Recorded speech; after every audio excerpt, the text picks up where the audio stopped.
আপনি কি খুব দ্রুত কঠিন এবং জটিল ডকুমেন্টের ব্যাকগ্রাউন্ড রিমুভ করতে চান, অথবা ফটোশপে কোন ডকুমেন্টের মধ্যে কোন টুল ব্যবহার করবেন এরকম কোনো দ্বিধাদ্বন্দ্বের মধ্যে আপনাকে পড়তে হয়, অথবা এক টুলের পরিবর্তে অন্য টুল ব্যবহার করে আপনি কি ভুল করে ফেলেন? যদি এরকম হয়, ভিডিওটি আপনার জন্য।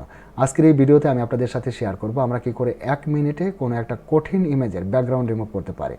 যদি টেকনিকটি আগে থেকে জানা থাকে তাহলে আপনাকে অসংখ্য ধন্যবাদ।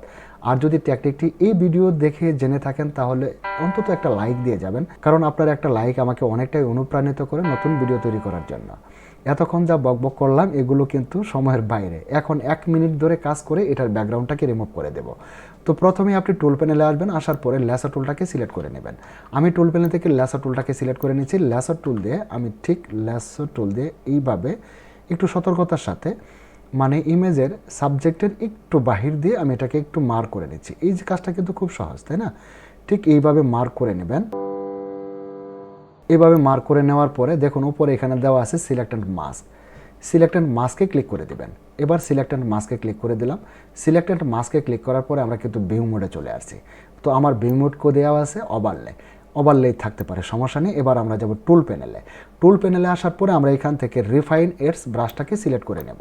রিফাইন এডস ব্রাশ দিয়ে আপনি এই যে ব্ল্যাক অংশগুলোতে এভাবে একটু রিফাইন করেন, আর দেখবেন ব্ল্যাক যেই ব্যাকগ্রাউন্ডটা আছে এটা মরির মতো উড়ে যাচ্ছে। আমি আপনাদের সাথে কথা বলছি, জুম করে দেখাচ্ছি, যার ফলে 1 মিনিটের কাজ হয়তো 1 মিনিটে হচ্ছে না, কিন্তু আপনি যখন এই কাজটি করবেন তখন কিন্তু 1 মিনিটের আগেই কিন্তু আপনি করে ফেলবেন।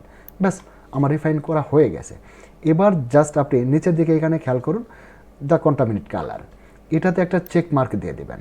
আমি এখানে আপনাদের একটা কথা বলে রাখি, এই টেকনিকটি কিন্তু প্রত্যেকটা ডকুমেন্টের ক্ষেত্রে আপনি কাজ করতে পারবেন না। কারণ হলো আপনি নিজেও বুঝতে পারছেন, এটা হবে আপনার যদি ব্যাকগ্রাউন্ড এক কালার থাকে, তাহলে যত কঠিনই হোক আপনি এই টেকনিকটি অ্যাপ্লাই করতে পারবেন যদি ব্যাকগ্রাউন্ড এক কালার হয়। আর যদি মাল্টি কালার ব্যাকগ্রাউন্ড হয় তাহলে এই চ্যানেলের অন্য ভিডিও আপনি দেখতে পারেন, আই বাটনের লিঙ্ক পেয়ে যাবেন।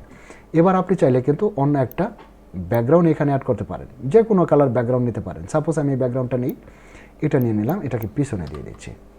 দেখুন খুব সুন্দরভাবে যে কোনো ব্যাকগ্রাউন্ডের সাথে এটা কিন্তু ম্যাচ করবে।